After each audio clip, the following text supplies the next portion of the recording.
I guess just starting out with some of the basics, like why you would want to graft and why it's a common practice in the nursery trade. Essentially, most fruit and nut-producing plants aren't what's known as true to type, so the offspring aren't going to be the same as the parents. Grafting is essentially a means of clonally propagating one genetic individual so that we can ensure that we're getting that Macintosh apple or whatever it may be.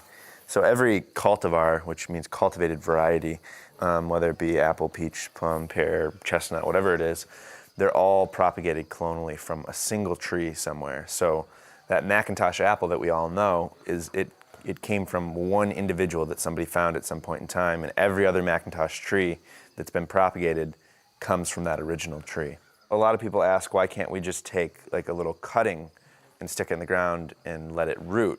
It's possible, but with most fruiting trees, it's relatively difficult to root hardwood cuttings. So that's where grafting comes in, and there's many different techniques and strategies you can work onto existing trees like we've been talking about, which we call top working. And then you can also propagate trees from scratch, like from little babies, and that's generally called bench grafting. Generally, when we graft, it's late winter, early spring, so the material we're working with usually doesn't have leaves on it, so I'll just rip the leaves off of this just for demonstrative purposes. The material that we're grafting, the cutting that we get from our cultivar tree, is called the scion wood. And then whatever we're grafting onto is called the rootstock. In nursery catalogs or at nursery centers, you'll see a lot of advertisements for dwarf fruit trees and extra dwarf, semi-dwarf, standard, all these different sizes, and that's determined by the rootstock qualities. And there's a whole number of rootstocks that have been selected for certain qualities. So there's the size factor, and then there's also some rootstocks that tolerate like more waterlogged soils or maybe resistant to a certain soil-transmitted fungal disease. What we can do with grafting is we're able to control what the roots are and what the above ground growth is. So we can create an entirely customizable tree. Yeah, the general rule of thumb is apple to apple, peach to peach. So it's usually same species compatibility. There's some examples of what's known as intergeneric cross compatibility, where we can graft pear onto hawthorn roots. They're not in the same genus, but they're in the same family. There's never an example, as far as I'm aware, where you can graft one plant from one family onto another plant from a completely different family. Mountain ash, which is sorbus, you can use as a rootstock for pear. People use quince for pear rootstock a lot of times. Scion wood is always collected in the dormant season, so in the wintertime when the trees are not growing. Generally December, January, February is usually the time to collect scion wood. So when we're collecting scion wood, we're always looking for first year wood, and it's usually about pencil diameter, like we see here. Sometimes we can get away with like second year wood, but the likelihood of success gets lower and lower. After you've collected it, you want to store it in cool, moist conditions, so usually that's in the refrigerator. What I do is use either newspaper or like paper towel and just slightly dampen it and wrap the scion wood and then put it in a plastic bag in the refrigerator. Late winter, early spring, when it's time to graft, we take it out of the fridge and it's ready to go. Basically, the idea is that we're putting dormant wood onto a rootstock that's just starting to grow, so you have all this energy flow coming into this dormant wood and it just explodes with growth usually. The most basic, and the first one we'll talk about, is known as bench grafting. And bench grafting is essentially when you're working onto bare rootstock. So you can buy rootstock from a number of nurseries and you'll get them in the mail bare root, and they're about this diameter. Usually about the same diameter as the scion wood we're using. And the reason it's called bench grafting is because it's generally done in late winter when there's still snow on the ground, and you can literally work in like a workshop on a bench like this. It's a really easy way to graft because your rootstock, it doesn't have soil on the roots and you can hold it. It's not like in a pot, it's not in the ground. So bench grafting just is pretty much the time and sort of the approach. And then the technique that's usually used is called whip and tongue. Theoretically, this is our rootstock. This is our bare rootstock, and it could be any type of rootstock, a dwarf, semi-dwarf, standard, so on and so forth. And then this is our scion wood that we collected in the winter, and now we've taken it out of the fridge and we're ready to graft. And I guess before I get into it, I can just show some of the basics of a grafting knife. It's pretty much just a regular knife. The only thing that distinguishes a grafting knife that's made specifically for this is that it has a single bevel, so it's only honed on one side and the other side is flat. The bevel's supposed to be facing up always when you're pulling, So this knife is a right-handed knife and it's designed to be pulled towards me. So this is our rootstock. Basically what we're gonna do is go about an inch down or so, and we're gonna just make a single cut on an angle. The wood acts differently in spring. This is fresh wood and it was just cut this morning. So the way it cuts and the way it moves is a little bit different than when we're actually doing this. So it's kind of challenging to demonstrate what it would really be like. Essentially what we do is go in about maybe a third or a quarter of the way and then just kind of wiggle our knife into the wood. We're going to create the tongue. And I'm not really like pushing the knife into the wood as much as I'm just slowly, like gently working the wood into the knife. And then we're going to do the exact same thing on the scion wood. So we're going to make an identical matching cut. Now we've got something that can hold the two together and they're going to just match right up like that. The main part in that whole process is making sure that the cambium, it's the outer green tissue where all the active growth is occurring. So if we look closely at these, we can see this little green edge right there. And you know when we look at the rings of a tree and you can tell its age, basically that's the cambium of every season. So each year that'll harden off and then a new cambium grows and you get those rings.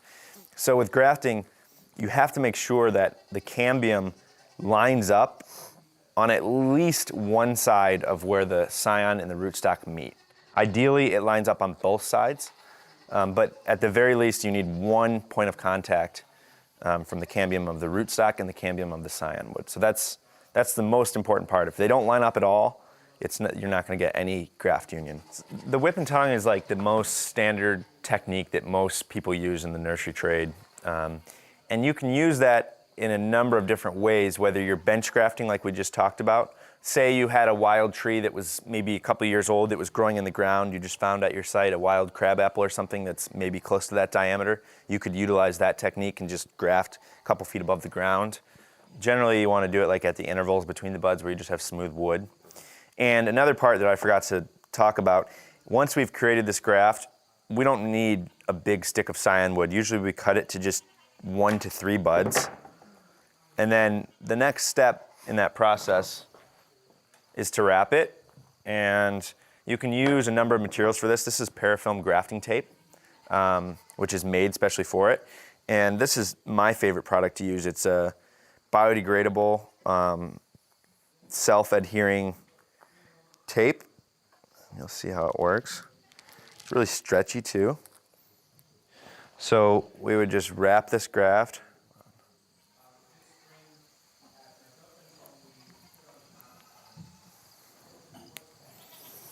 The last step would be just to put some kind of sealant on it. So the wrap is mainly to hold it together, like if you broke a bone and you had like a cast, until the bone heals together.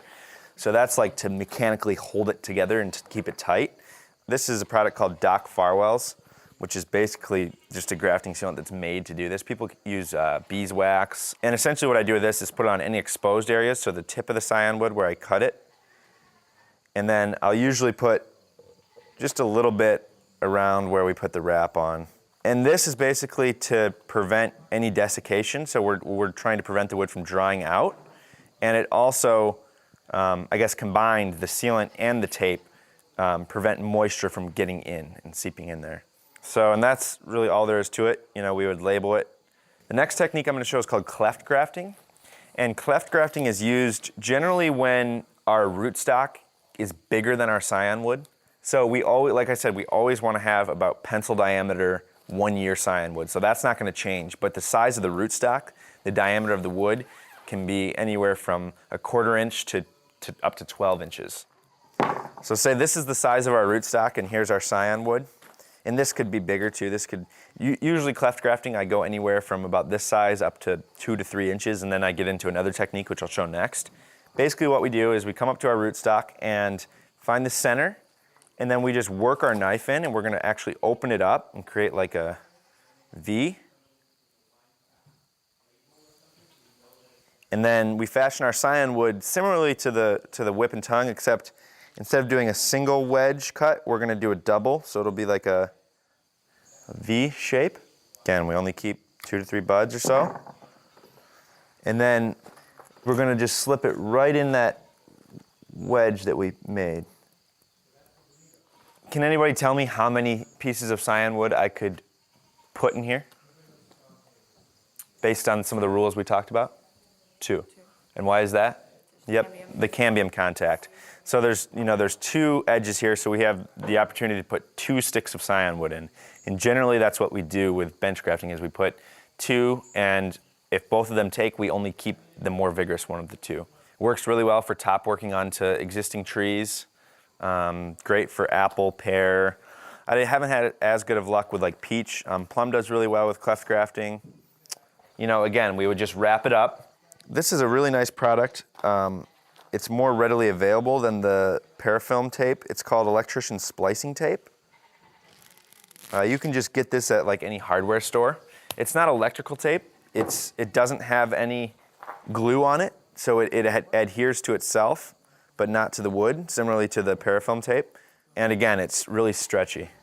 The disadvantage to using electrician splicing tape is that it doesn't biodegrade, it photodegrades, so it'll break down in the light and it'll basically crumble, and then you'll have to come back and collect that material and dispose of it in some way. This last technique is called rind grafting, and rind grafting is a really useful strategy if you're working on to material that's larger diameter. It's also called bark grafting. Basically what we're gonna do is, again, we're gonna find that cambium. So on this, it's a little bit harder to see, but it's there. And I'm gonna sink my knife into it just by gently pressing. And then with a very subtle sort of wiggle, I'm gonna open it up. You have to do this when the bark is slipping. And basically what that means is when the bark comes away freely from that inner wood. If I were to do this in, let's see, like April, usually the bark isn't slipping yet. It's about May when you can start rind grafting, and it'll freely peel away from that inner wood. Other times of the year, it wants to cling to it, and you won't get a clean pocket. Right now, it's not really slipping that well. I'm gonna try to do it on the other side here and see if I can get a better.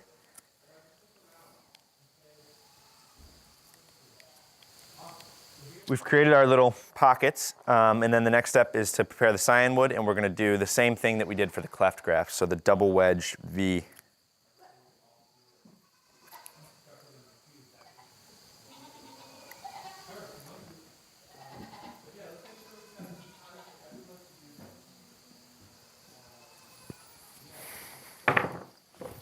Again, we don't need to leave much material.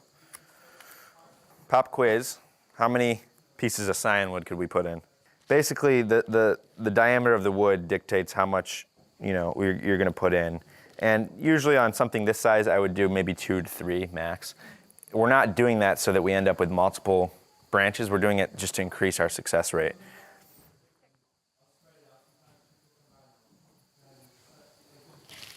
This is a really easy technique, especially for apple and pear. And this is a situation where I actually prefer the electrician splicing tape. One, because I'm usually using more, because sometimes I'm working on material like this size. And again, it's just cheaper. I can run to the hardware store and get more of it. I don't have to order it online. And it's a little bit more stout than the parafilm. This is one of the sort of premier strategies for working onto existing trees. You can select a number of scaffold branches that are maybe this size or bigger, and you can top work on numerous varieties in this fashion. Again, just apply the sealant, and in this situation, we're gonna cover the entire cut where we exposed the inner wood. The one thing with beeswax, and the reason that I kind of stopped using it, is because you have to be continually heating it up and melting it when you're out in the orchard. That's it. That's all there is to it. Pretty basic. Usually get pretty high take rate with this technique. Some peach, pear, they're not self-fertile, so they need multiple varieties to cross-pollinize. So with this technique, we can create a tree that's essentially self-fruitful because we can have many varieties on one tree. So we work with a lot of people that have just small spaces and they don't necessarily want to put in 2 of every tree that they're planting. So they'll just do a multi-graft, and it, gives you that self-fruitful nature of the tree.